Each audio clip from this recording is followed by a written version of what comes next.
jusqu'à date, passé du temps dans le livre d'Esther, où est-ce qu'on a vu plusieurs choses jusqu'à maintenant.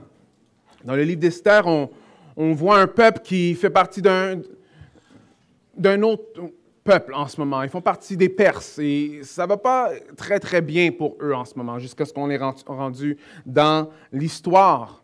On voit qu'il y a un roi qui est orgueilleux, qui est imbu de lui-même, qui passe des lois comme il veut, et dans le fond, qui est en train de passer des lois qui affectent tout le monde dans le pays.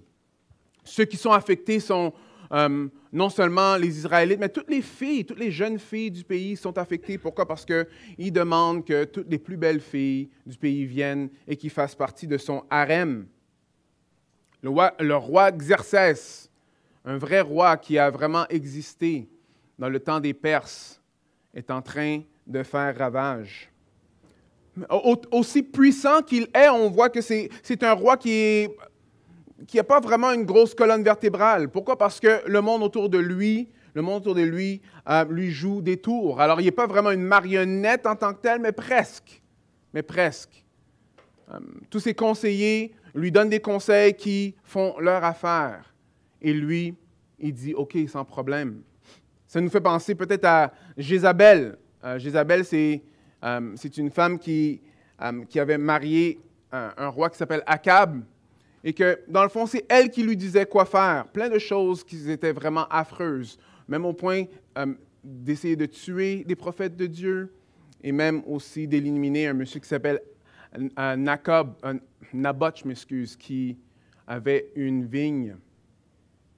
Alors, tout le monde le manipule. Alors, non seulement que ce roi-là passe des lois qui sont tout croches, tout le monde est en train de le manipuler. Alors, ils sont dans un système où est-ce que leurs valeurs ne sont pas représentées.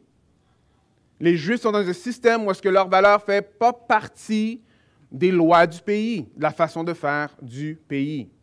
Alors, on peut se poser la question, alors qu'est-ce qu'ils font là? Qu'est-ce qu'ils font là? Et après l'histoire de la semaine passée, ce qu'on voit, c'est plus que ça. Maintenant, il y a quelqu'un qui a passé une loi pour les éliminer, pour faire un génocide, pour tuer tous les Juifs. Alors là, non seulement qu'ils sont dans une place où les valeurs ne sont pas représentées, mais maintenant, il y a une loi pour les éliminer. La situation n'est pas très belle. Mais c'est là qu'on est arrivé dans l'histoire d'aujourd'hui. L'histoire d'Esther et de Mardoché. Et on va voir ce que le Seigneur va faire avec ça. Je vais commencer à lire, je vais lire au fur et à mesure. Et je vais commenter sur ce qui est là. Alors, Esther 4, versets 1 à 3. Alors, lorsque Mardoché apprit tout ce qui s'était passé, il déchira ses vêtements, se couvrit d'un habit de toile de sac et répandit de la cendre sur lui. C'est ainsi qu'il parcourut la ville en poussant de grands cris de douleur. Puis il alla jusqu'à devant la porte du palais impérial, par laquelle personne n'avait le droit d'entrer revêtu d'un habit de toile de sac. Alors, dans chaque province, à mesure qu'y parvenait l'ordonnance et le décret de l'empereur, c'était comme un deuil qui frappait les Juifs. Ils se mettaient à jeûner, à pleurer, à pousser des cris. Beaucoup se couchaient sur des toiles de sac et de la cendre. Alors, c'est très triste de voir ce qui est en train de se passer et l'auteur, quand il fait ce mouvement-là dans l'histoire, c'est vraiment ça qu'il veut que nous, on ressente, la tristesse qui est là. Pour vraiment bien comprendre la tristesse qui est là, c'est qu'il faut comprendre que les Juifs, ils étaient bien. Oui, mais tu viens juste de dire que les lois, leurs valeurs sont... Oui, mais Esdras, qui est Esdras, qui est un prophète, qui est retourné à Jérusalem pour rebâtir le temple, ce qui s'est passé, c'est qu'il a dit, OK, les Juifs, vous pouvez retourner à Jérusalem. Et il y en a qui sont retournés, mais il y en a qui sont restés en exil. Pourquoi ils sont restés en exil? Parce que, dans un sens, parce qu'ils vivaient bien. Ils vivaient bien, ils étaient établis, ils avaient leur business, ça roulait. Un peu comme aujourd'hui, on pourrait dire. Parce que tous les Juifs, ils ont le droit d'aller en Israël. Mais il y en a plusieurs qui vont rester ici parmi parmi d'autres peuples, right? Parce qu'ils sont bien établis. Alors, même si ce n'était pas une place où est-ce que les règlements ou les lois étaient les lois qui étaient divines, mais ils étaient quand même bien. Ils étaient quand même bien. Alors, on voit dans l'histoire que Mardochée n'a pas eu de problème à avoir une job dans le palais. Alors, on voit que même s'il y avait un sentiment antisémite qu'on peut voir ici, mais que quand même, les Juifs, ils pouvaient quand même bien vivre. Alors là, ici, ils ont le risque de tout perdre au complet. Qu'est-ce que l'édit avait dit? Si vous ne vous rappelez pas, on va le lire dans Esther 3.13. Les lettres furent portées par les coureurs dans toutes les provinces de l'Empire pour ordonner de massacrer, de tuer, d'exterminer les Juifs, jeunes et vieux, enfants et femmes, en un seul jour, à savoir le 13e jour du 12e mois, qui est le mois d'Adar, et de piller leurs biens. Alors, c'est grave ce qui va se passer. Parce que non seulement qu'ils vont prendre leurs biens, parce que quand Haman, lui, il est allé voir le roi, il a dit, mais moi, je vais te payer une grosse somme d'argent. Des biens qu'il va prendre des Juifs. Right? Mais ce n'est pas seulement les biens matériaux. Maintenant, on voit que c'est plus que ça. On voit qu'il veut tout exterminer les Juifs au complet. Alors, on est dans une scène de deuil en ce moment. Alors ici, comment que dans ce temps-là, pas seulement dans ce temps-là, mais dans plusieurs cultures, quand ils veulent exprimer le deuil, ils mettent des sacs de toile, après ils mettent de la poussière sur eux. Nous, on fait baisser le drapeau. Alors, je pense que toute culture a une façon de passer à travers le deuil. C'est ça qui est en train de se passer en ce moment. La réalité des choses, c'est que si on y pense vraiment dans notre vie, le lendemain n'est pas vraiment garanti, n'est-ce pas? Rien n'est garanti.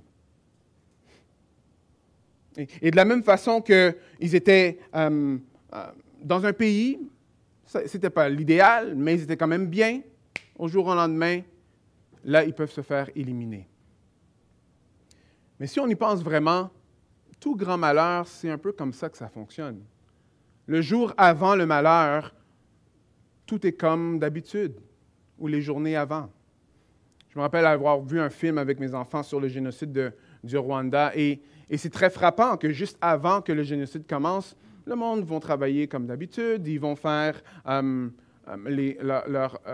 leurs affaires comme d'habitude. Rien ne change, c'est juste normal. Et après, au jour au lendemain, il y a un malheur.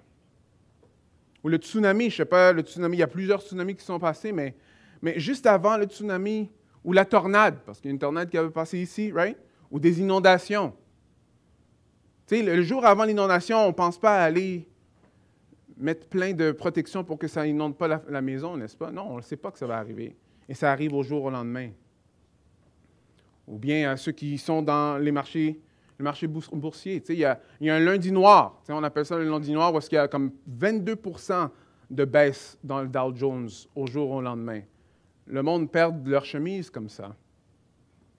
Alors, le jour avant des malheurs, on ne le sait pas. Il y a quelque chose qui va nous toucher tous, que ce soit tôt ou tard, les décès. Les décès. Quand quelqu'un décède, on ne sait pas quand est-ce que ça va se passer, n'est-ce pas? Alors ici, on est dans cette situation-là, où est-ce qu'ils sont dans le deuil, à cause que, au jour au lendemain, ils ont l'opportunité de tout perdre, Je pense que pour nous, c'est vraiment important qu'on prend le temps de réaliser à quel point que la vie, c'est juste un souffle. Que la vie, tout ce qu'on a n'est pas garanti. Tout ce qu'on possède, que ce soit la santé et les biens matériaux, peuvent partir au jour au lendemain. Et au jour au lendemain, c'est comme ça qu'ils partent souvent. On ne savait pas que ça venait. On est en train de supporter les réfugiés en Ukraine. Et c'est la même affaire. On ne savait pas que ça allait être comme ça allait être en ce moment. Aucune personne ne savait que ça allait être plus que 80 jours. Mais ça continue.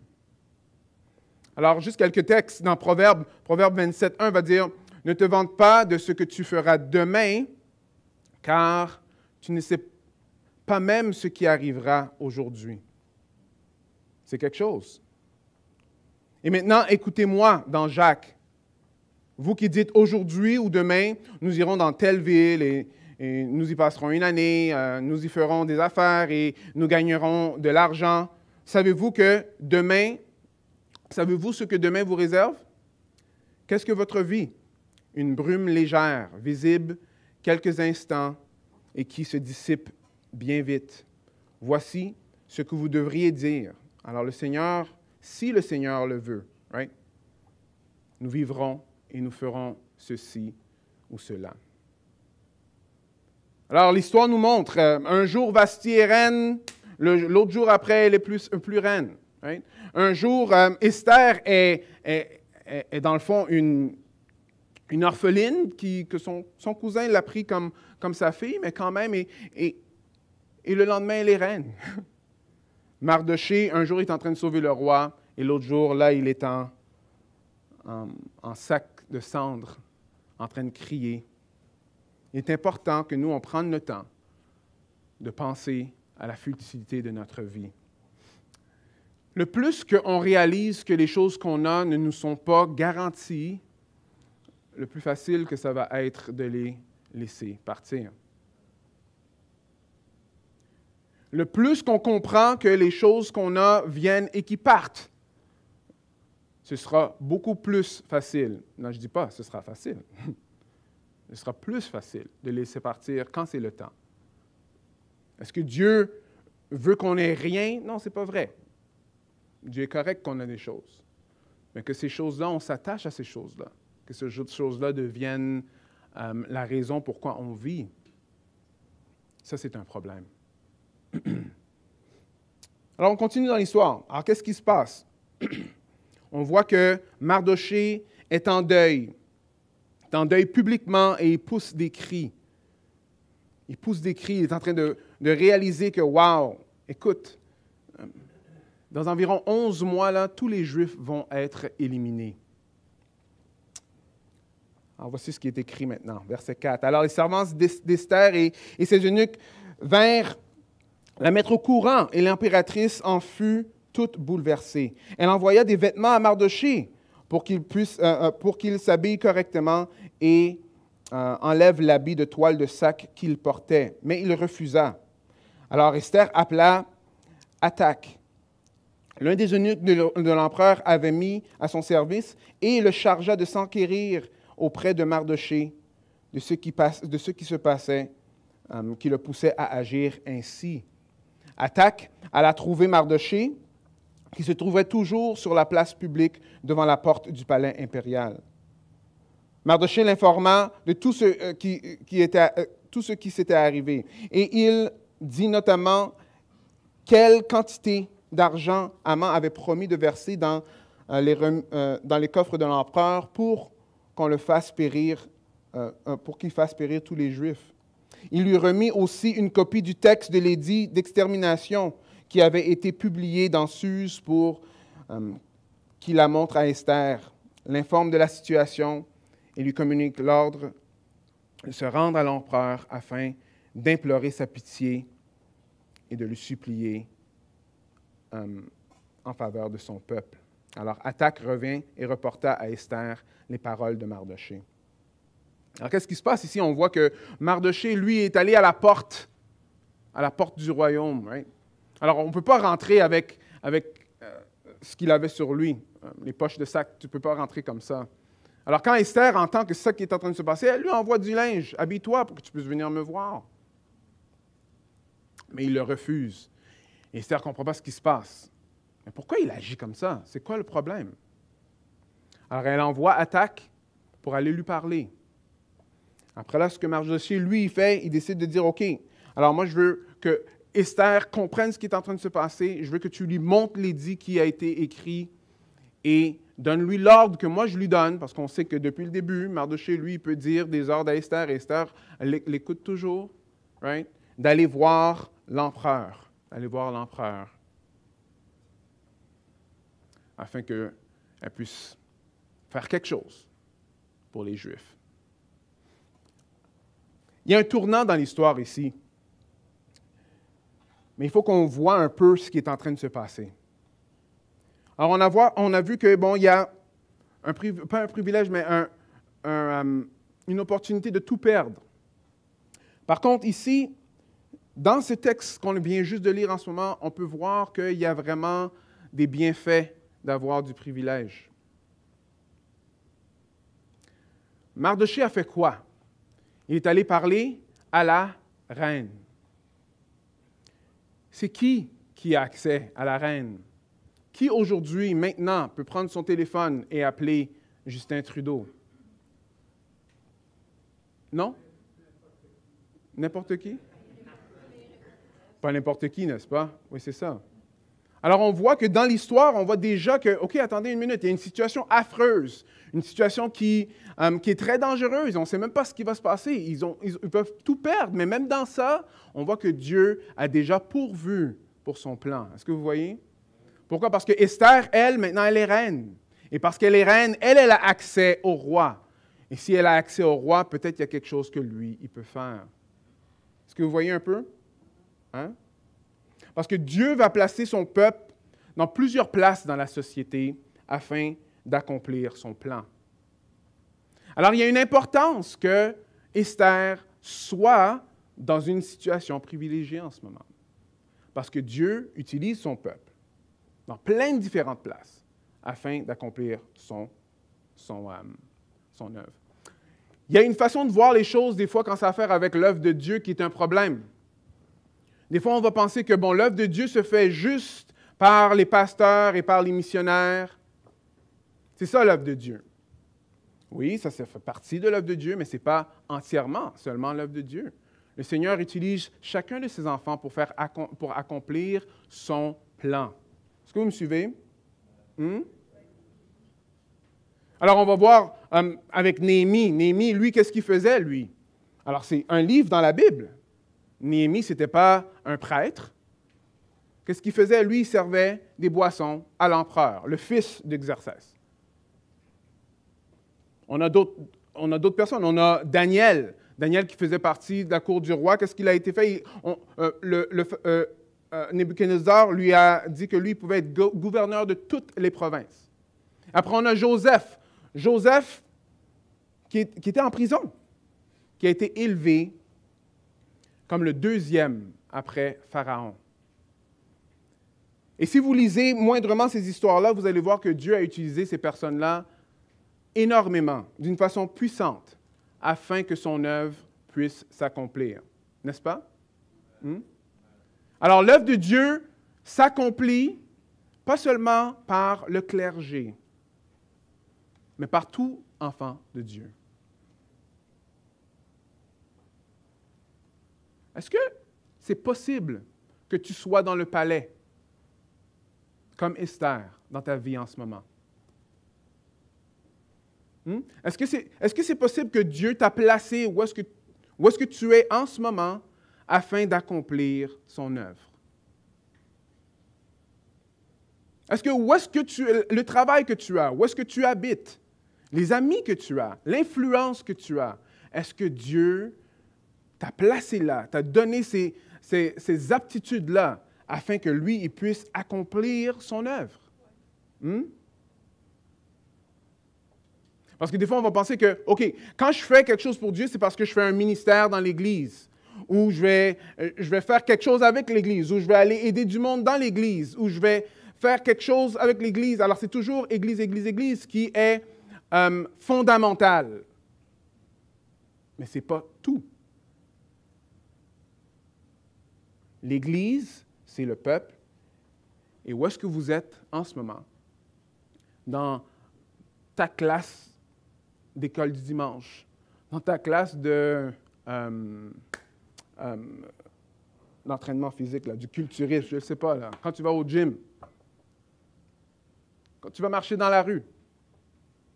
Est-ce que tu es plus beau qu'un autre? Est-ce que tu es plus belle qu'un autre? Toutes ces choses-là sont des privilèges. Et Dieu utilise son peuple dans plein de différentes places afin d'accomplir son œuvre. Est-ce que vous me suivez? Parce qu'un témoin de Jésus est un témoin peu importe ce qu'il fait. Peu importe ce qu'on fait. Si on est témoin de Jésus, on témoigne de Jésus-Christ.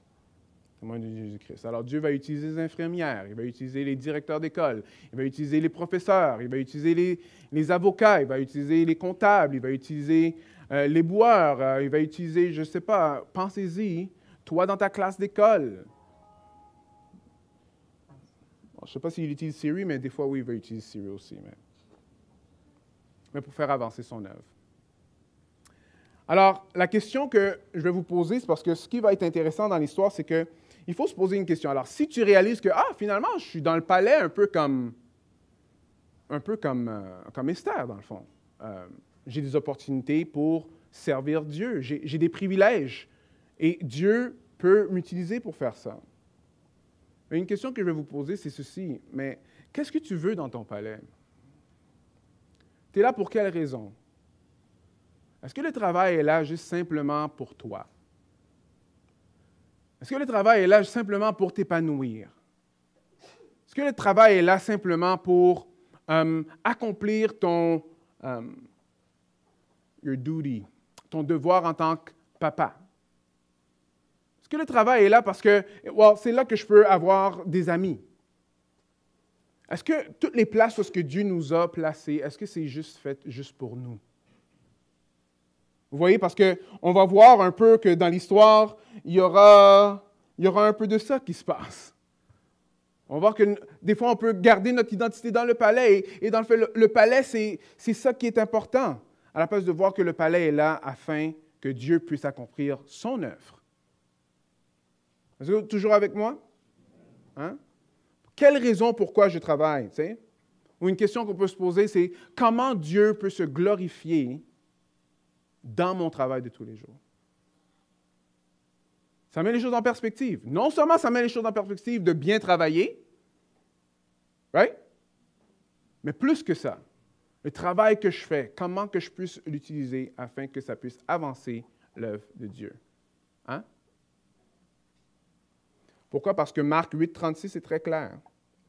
Si un homme parvenait à posséder le monde entier, à quoi cela lui servira-t-il s'il perd sa vie, n'est-ce pas? Alors, on voit, oui, que ça a commencé, on voit qu'il y avait un problème. Il pouvait tout perdre. Mais on voit que Dieu a quand même pourvu. Il pourvoit que Esther est où est-ce qu'elle est en tant que reine. Après, regardez ce qui se passe. Versets 10 et 11. Alors, celle-ci ordonna à Hathach de rapporter la réponse à Mardochée. Alors, après que Mardochée lui a dit, « Regarde, Esther, va voir le roi afin que le peuple puisse être sauvé. » Elle répond ceci. « Alors, tous les serviteurs de l'empereur ainsi que les habitants de toutes les provinces de l'Empire savent bien qu'il y a une loi qui est la même pour tous, en vertu de laquelle tout homme, toute femme qui pénétrait dans la cour intérieure du palais pour se rendre auprès de l'empereur, sans avoir été convoqué par lui, sera mis à mort, sauf si l'empereur tend son sceptre d'or. Alors, seulement sa vie sera épargnée. Quant à moi, voilà 30 jours que je n'ai plus été invité à me rendre chez l'empereur. Alors, qu'est-ce qu'elle est en train de dire? Elle est en train de dire, mais, regarde Mardochée, je comprends ce que tu es en train de dire, là, mais comme, c'est pas aussi simple que tu le penses.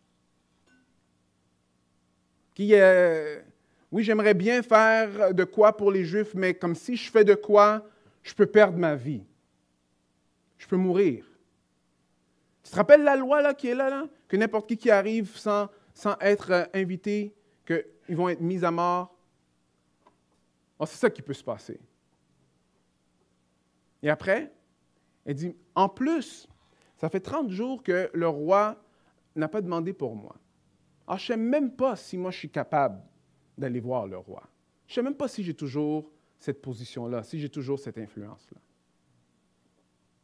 Intéressant.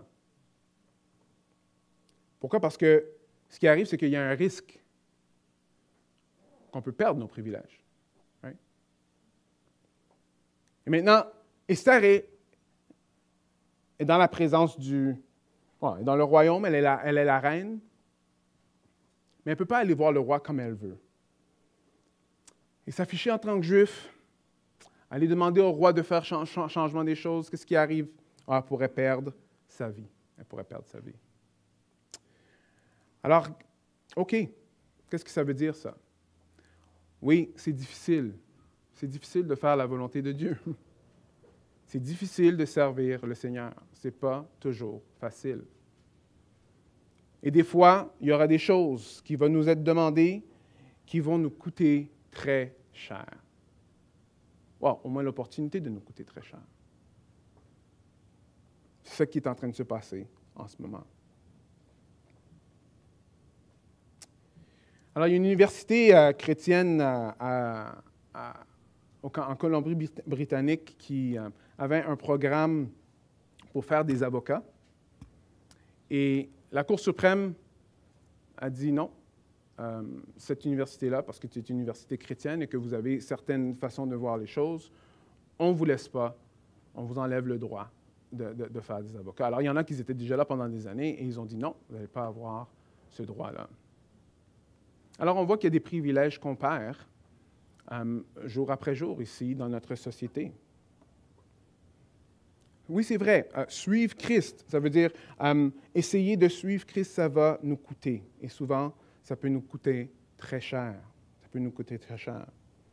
Alors, c'est ça qu'Esther dit. Elle dit, OK, Attaque, va parler à Mardoché, va lui expliquer la vraie situation. Et c'est intéressant parce que Mardoché va lui répondre comme ceci. Allons voir dans le verset 12. Lorsqu'on eut rapporté à Mardoché les paroles d'Esther, il lui fit répondre. Ne t'imagine pas qu'étant dans le palais impérial, tu seras épargné, à la différence de tous les autres Juifs, bien au contraire. Car si tu persistes à garder le silence dans les circonstances présentes, le salut et la délivrance viendront d'ailleurs pour les Juifs, alors que toi et ta famille, vous périrez. D'ailleurs, qui sait si ce n'est pas en vue de telles circonstances que tu es devenue impératrice? C'est très intéressant comme réponse.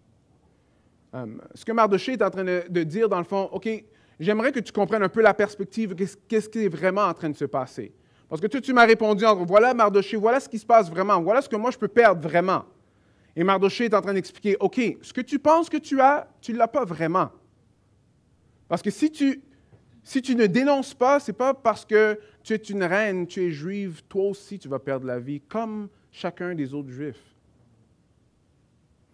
Et oui, si tu le fais, peut-être tu vas mourir. Ça, c'est intéressant de comprendre ça. Parce que si on retourne au début, quand on réalise à quel point que la vie est qu'un souffle et que ce qu'on a peut partir au jour au lendemain, ça nous aide à remettre en perspective les choses que nous, on doit tasser de côté des fois pour servir le Seigneur, n'est-ce pas? Il n'y a pas beaucoup d'amen fort ce matin, mais c'est correct. Je m'attendais un peu à ça parce que le ton est un peu plus sérieux, mais c'est vraiment ça ce qui se passe. C'est que quand on met en perspective les choses que nous, on aime beaucoup de notre vie, que ce soit, ça peut même être notre santé, ça peut être plusieurs choses. Ces affaires-là, ça part comme ça. Ça prend juste rien là, juste un diagnostic, après tout d'un coup, wow, OK, ta vie est complètement chambardée. Alors, ce que nous, on pense qu'on a, on ne l'a pas vraiment. Ce que Esther pensait qu'elle avait, elle n'avait pas vraiment. Mardoché a mis en perspective ce qui se passerait. Une autre chose qu'il faut voir, c'est qu'on voit que Mardoché a parlé d'une certaine façon que je trouve très intéressant. Il va dire ceci, il va dire, OK, même si toi, tu fais pas quelque chose, la délivrance va venir de quelque part d'autre. Mais c'est à toi de prendre ta responsabilité entre tes mains. Mardoché comprenait que les Juifs, le Seigneur avait promis, Dieu avait promis dans l'Ancien Testament que les Juifs, eux, ils ne seraient pas éliminés, que Dieu prendrait soin de son peuple, que si ce n'est pas Esther qui ferait, alors ça viendrait de quelque part. Ça viendrait de quelque part. Alors, c'est intéressant de voir, parce qu'on voit que ce que Mardochée comprend de Dieu, il comprend que Dieu est en contrôle de tout et que Dieu va quand même accomplir ses promesses, même si le temps est vraiment difficile. Même si le temps est vraiment difficile. Je pense que nous, en tant qu'Église, c'est quelque chose d'important à saisir. Parce que vous voyez, est-ce que vous savez le verset qui dit « Et moi, je te déclare, quand Jésus parle à Pierre, tu es Pierre, et sur cette pierre, j'édifierai mon Église, right? Ou je bâtirai mon Église. Contre elle, la mort elle-même ne pourra rien. » Ouais, c'est une autre version, ouais, c'est correct. Ne pourra rien. Alors ici, ça dit que genre, OK, l'Église, là, elle va survivre. Right? Il n'y a rien qui peut arrêter l'Église. Ça ne veut pas dire qu'il n'y a rien qui peut arrêter l'Église de Repentigny. Dieu promet de garder son Église. Dieu promet de sauver ceux qui sont perdus. Mais ça ne veut pas nécessairement dire qu'il va le faire à travers nous. Il veut le faire à travers nous. Gloire à Dieu. Mais vous voyez, est-ce que vous comprenez un peu? Alors ici, Esther, oui, on sait que, bon, le livre s'appelle Esther, alors elle est importante dans l'histoire, mais en même temps, elle n'est pas si importante que ça, parce qu'à la fin de la journée, Dieu va accomplir ses promesses. Alors, il y a une responsabilité que nous, on a en tant qu'humains de répondre à ce que Dieu, lui, il présente devant nous.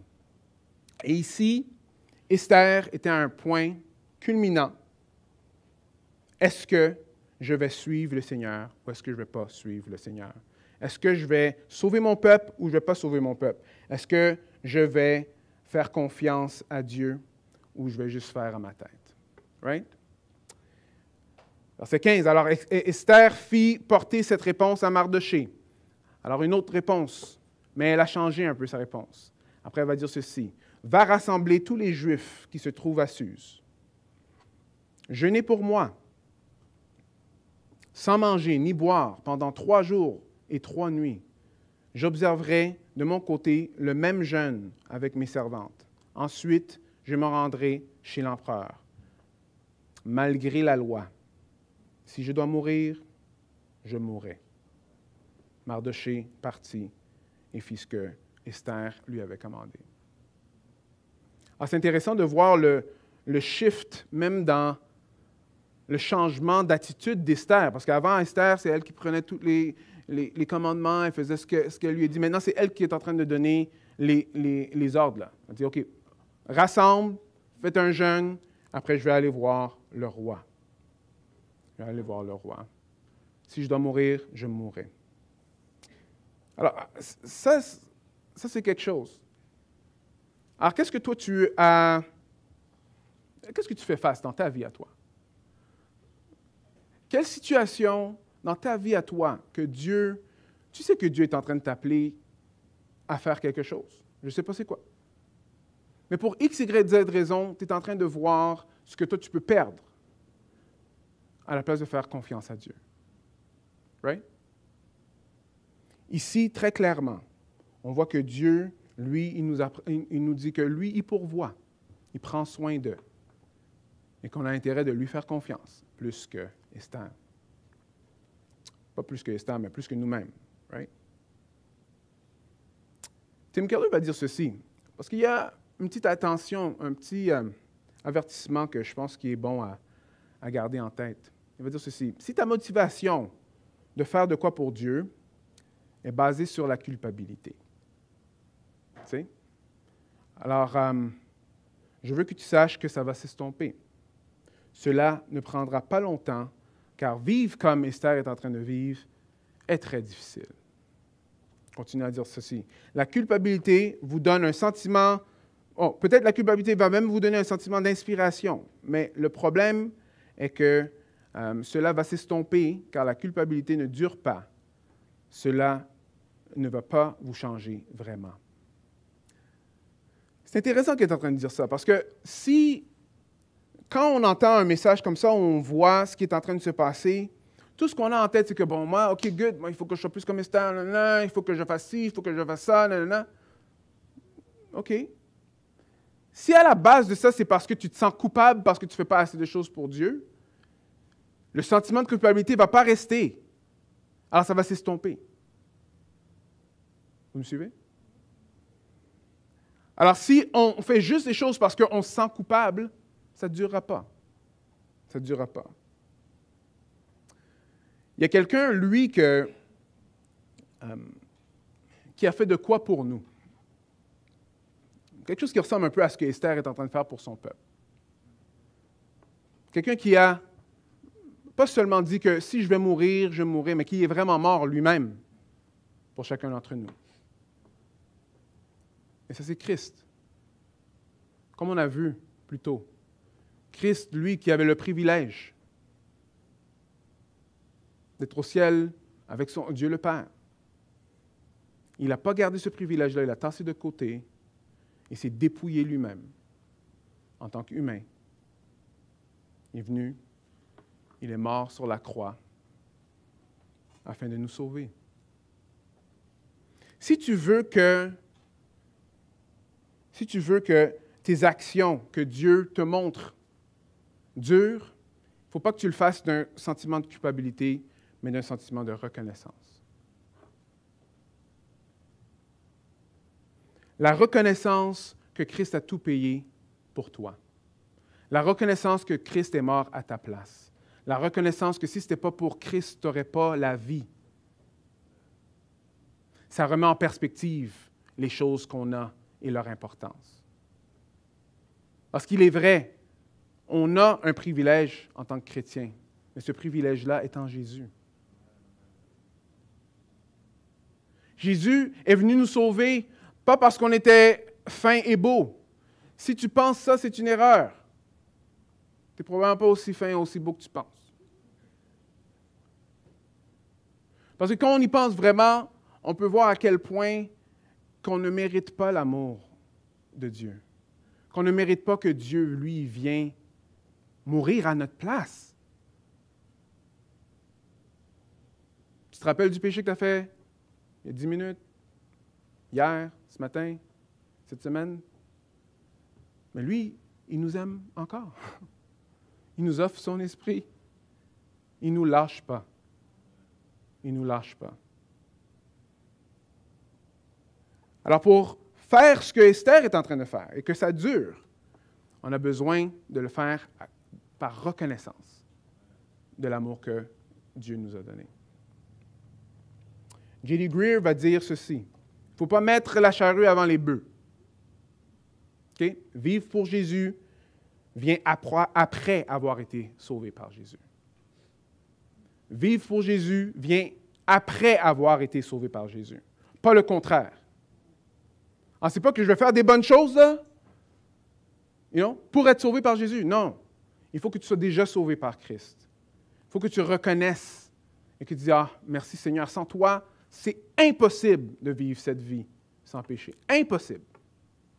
J'ai besoin de ton esprit. J'ai besoin de m'attacher à toi. J'ai besoin de toi. Et c'est seulement comme ça qu'on peut vivre pour Christ. Pour vivre pour Christ. Alors, on a une histoire qui commence à se dérouler là. Très intéressant. Right? On va voir ce qui va se passer avec Esther dans les prochaines semaines. Mais jusqu'à date, on voit que Esther a passé par un moment de doute. Ah, c'était un peu trop difficile. Après là, elle a changé. Elle a dit, OK, si je vais mourir, je vais mourir. En grande partie, c'est parce que Mardochée l'a fait voir une autre perspective. Frères et sœurs dans le Seigneur, c'est quoi, combien as-tu reçu du Seigneur? Combien qu'il te donne? Quel genre de palais, right, que Dieu a fait dans ton cœur? C'est ça qui va nous aider à vivre comme Esther, de se rappeler à quel point qu'on a reçu de Jésus. Amen.